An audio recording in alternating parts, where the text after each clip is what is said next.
یاد میں تیری سب کو بھلا دوں، کوئی نہ مجھ کو یاد رہے۔ جو کہتے ہیں یہ حکمرانوں نے کیا ہے، حکمرانوں نے کیا ہے، تو ان کی بات ٹھیک ہے، ان کی بات بھی ٹھیک ہے۔ اس کے قصوروار صرف عوام نہیں ہیں، اس میں قصوروار حکمران بھی ہیں، ہی نہیں ہیں بھی ہیں، عوام بھی ہے کہ عوام کے اپنے اعمال بھی تو ٹھیک نہیں ہے نا۔ ٹھیک ہے ان کے فیصلے غلط ہیں، ان کی پالیسیاں غلط ہیں، وہ چور ہیں، وہ کرپٹ ہیں، جو بھی ہیں، لیکن میں بھی تو اپنے آپ کو دیکھوں نا، دودھ کا دھلا ہوا تو میں بھی نہیں ہوں۔ اور جیسی روح ویسے فرشتے، تو قانون ہے نا، جیسی روح ویسے فرشتے، جیسے ہم ویسے ہمارے حکمران، جیسے ہم ہیں ویسے ہی ہم پہ بھیجے گئے ہیں۔ ہمارے نبی کا ارشاد ہے کما تکونون کذالک یؤمر علیکم، کتنی زبردست بات ہے، ذرا یار غور تو کرو۔ ہمارے نبی فرماتے ہیں جیسے تم ہوگے ویسے ہی تم پر حکمران لائے جائیں گے۔ عوام چور ہوگی، حکمران چور آئے گا، عوام زانی ہوگی، حکمران بڑا زانی آئے گا، عوام ڈاکو بنے گی، حکمران ان سے بڑا ڈاکو آئے گا۔ بھائی جب 10 آدمی نماز پڑھنے کے لیے کھڑے ہوں گے تو امام کس کو بنائیں گے؟ جو ان میں زیادہ اچھا نمازی ہو نا، جو ان میں زیادہ قرآن پڑھا ہوا ہو نا، اسی کو نمازی بنائیں گے نا۔ تو زانیوں کا حکمران بڑا ہی زانی ہونا چاہیے، چوروں کا حکمران بڑا چور ہونا چاہیے۔ اور پھر حکمرانوں کو برا بھلا کہنے کا فائدہ کیا ہے؟ ہمارے اپنے ہی تو لائے ہوئے ہیں، یہ کس کے لائے ہوئے ہیں بھائی؟ کس کے لائے ہوئے ہیں؟ ان کو کون لایا ہے؟ اللہ لایا ہے، ہمارے اعمال کی وجہ سے لایا ہے، اور ظاہری طور پر ہم بھی اس میں شریک کار ہیں۔ ان کو آپ ہی ووٹ دیتے ہیں، جبریل السلام تو ووٹ نہیں دیتے آ کے، ان کو آسمان کے فرشتے تو آ کے ووٹ نہیں دیتے، آپ ہی ان کو ووٹ دیتے ہیں، آپ ہی ان کو الیکشن میں لاتے ہیں۔ لہذا اگر آپ اس مسئلے کا حل چاہتے ہیں، 5 کام کریں، 5 کام۔ ایک ناپ تول کی کمی چھوڑ دیں، دھوکہ دینا چھوڑ دیں۔ دوسرا زکوٰۃ دینا شروع کر دیں۔ تیسرا سب کے سب اللہ پاک کی طرف رجوع کریں، یہی اس موقع کی سنت ہے۔ کتنے ہو گئے؟ 3۔ چوتھا ابھی واویلا کی بجائے جب الیکشن آئے تو اس وقت ذرا سوچ سمجھ کے ووٹ دیں۔ یہ سیاسی بیان نہیں ہے، یہ حقیقت ہے۔ یہ جب الیکشن آتا ہے تو لوگ اندھے ہو جاتے ہیں، سوچتے نہیں ہیں کہ کس کو لانا ہے، سوچتے نہیں ہیں۔ یعنی حیرت ہوتی ہے، ایک آدمی خود جواری اور شرابی ہے اور اس کی دکان ہے، دکان پہ وہ ایسے ملازم کو چاہتا ہے جو امانت دار ہو، 5 وقت کا نمازی ہو، شریف ہو، تاکہ پیسے نہ کھائے۔ کیونکہ ایسے کرتے ہیں کہ نہیں کرتے ہیں؟ کرتے ہیں کہ نہیں کرتے ہیں؟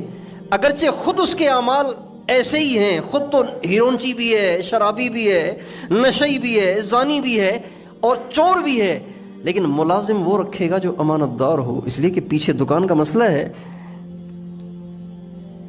ایک چھوٹی سی دکان ہم امانت دار کے حوالے کرتے ہیں، کسی کرپٹ اور چور کے حوالے نہیں کرتے۔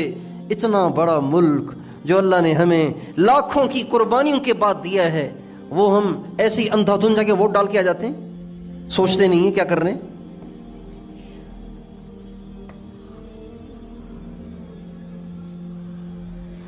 تو خدا کرے یہ مہنگائی کا واویلا الیکشن کے دنوں میں بھی آپ کو اور مجھے یاد رہے۔ اچھا حکمران کس کو ہونا چاہیے؟ کس کو ووٹ ڈالنا ہے؟ اس موقع پہ بھی حضور کی سنت کیا ہے، اللہ کا حکم کیا ہے، وہ ضرور سنیے، وہ ضرور پہچانیے۔ اب آپ کے دل میں پتہ نہیں کیا کیا خیالات آ رہے ہوں گے، پتہ نہیں پی ٹی آئی کا نام لے گا، پتہ نہیں نون لیگ کا نام لے گا، پتہ نہیں پیپلز پارٹی کا نام لے گا، پتہ نہیں کس کا نام لے گا۔ نہیں نہیں نہیں نہیں، کسی پارٹی کا نام نہیں.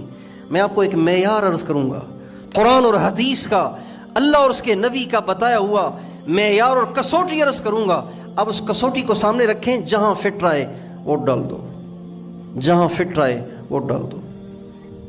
اللہ تعالیٰ قرآن پاک میں فرماتے ہیں الذین ان مکناہم اقاموا الصلاۃ. کوئی حافظ ہے یہاں بیٹھا ہوا؟ آگے کیا ہے؟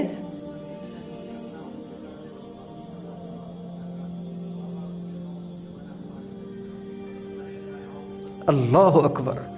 الذین ان مکناہم، وہ لوگ جن کو اگر ہم زمین میں حکمرانی دیں تو وہ نمازیں قائم کریں گے. کیا قائم کریں گے؟ وآتوا الزکاۃ، زکوٰۃ ادا کریں گے. وامروا بالمعروف، لوگوں کو نیکی کی دعوت دیں گے، نیکی کا حکم کریں گے. ونہوا عن المنکر، ان کو برائی سے منع کریں گے. یہ ہیں وہ جنہیں زمین میں کنٹرول ملنا چاہیے. یہ ہیں وہ جن کو زمین کی بادشاہت ملنی چاہیے، جن کو آپ کی کرسی اور حکومت ملنی چاہیے، جن کی صفات اللہ نے قرآن میں یہ بتائی ہیں.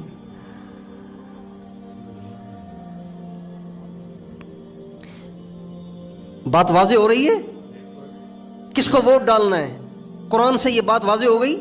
اگلی بات، کس کو نہیں ڈالنا، وہ بھی قرآن میں لکھا ہوا ہے. اللہ تعالیٰ فرماتے ہیں سورہ کہف میں وَلَا تُطِعْ مَنْ أَغْفَلْنَا قَلْبَهُ عَنْ ذِكْرِنَا وَاتَّبَعَ هَوَاهُ وَكَانَ أَمْرُهُ فُرُطًا. ان کو اپنا امام نہ بنانا جس کا دل ہم نے اپنی یاد سے غافل کر رکھا ہے. ان کو اپنا امام نہ بنانا جن کا دل میں نے اپنی یاد سے غافل کر رکھا ہے. وَاتَّبَعَ هَوَاهُ، وہ اپنی خواہش پہ چلتا ہے. وَكَانَ أَمْرُهُ فُرُطًا، وہ اپنی مرضی کی زندگی گزار رہا ہے. اسے اللہ رسول سے کوئی واسطہ نہیں ہے، اپنی مرضی کی زندگی گزار رہا ہے. جس کا معاملہ حد سے بڑھا ہوا ہے. یہ وہ لوگ ہیں، یہ وہ صفات ہیں جن کو حکمران نہیں بنانا. وہ صفات ہیں جن کو حکمران بنانا ہے. یہ کسوٹی آپ کے سامنے پیش کر دی ہے. اب آپ اس کو خود سوچیں، فیصلہ آپ کے ہاتھ میں. پھر ظالم حکمران آتے کیوں ہیں یہ بھی سن لیجئے. ظالم حکمران، بددیانت حکمران، سنگ دل حکمران کیوں آتے ہیں؟ ہمارے نبی کا ارشاد ہے والذی نفس محمد بیدہ، اس ذات کی قسم جس کے ہاتھ میں محمد کی جان ہے. لتأمرن بالمعروف ولتنہون عن المنکر، تم ضرور بضرور، 2 دفعہ 3 دفعہ، ضرور بضرور نیکی کا حکم کرو، اور ضرور لوگوں کو برائی سے منع کرو. اگر تم یہ 2 کام نہیں کرو گے، او لیسلطن اللہ علیکم شرارکم، اگر تم یہ 2 کام نہیں کرو گے اللہ تم پر تمہیں میں سے بدترین لوگ مسلط کر دے گا. فیدعو خیارکم، تمہارے نیک اور متقی جمعے کی نمازوں میں اور تمہارے کعبے کے امام 27ویں اور 29ویں کی شب کو رو رو کے دعائیں کریں گے. شب قدر میں بھی تم رو رو کے دعائیں کرو گے. فلا یستجاب لکم، تمہاری دعائیں سنی نہیں جائیں گی اگر تم اس پہ واپس نہ ہو جس کو چھوڑنے کی وجہ سے تم پہ یہ عذاب آیا ہے. بھائی بات واضح ہو رہی کہ نہیں ہو رہی؟ واضح ہو رہی کہ نہیں ہو رہی؟ کاش کہ ہم قرآن سے رہنمائی لیتے، کاش کہ ہم اپنے نبی سے رہنمائی لیتے، اور یہ کاش کہ یہ چینلوں پہ بیٹھے ہوئے تجزیہ نگار ادھر ادھر کی بکواس بکنے کی بجائے اللہ اور اس کے رسول کا دیا ہوا پیغام اس کے بندوں تک پہنچاتے. اگر آپ چاہتے ہیں مہنگائی ختم ہو تو اس کا حل آپ کے سامنے ہے. اس میں کوئی ذاتی تجربہ نہیں، کوئی ذاتی بات نہیں، سب وہ باتیں ہیں جو اللہ نے کہی ہیں، اللہ کے نبی نے کہی ہیں. کہ بھائی دل کو لگ رہی ہیں کہ نہیں لگ رہی؟ کسی کو اشکال ہے تو وہ بول لے. کتنی واضح باتیں ہیں یہ.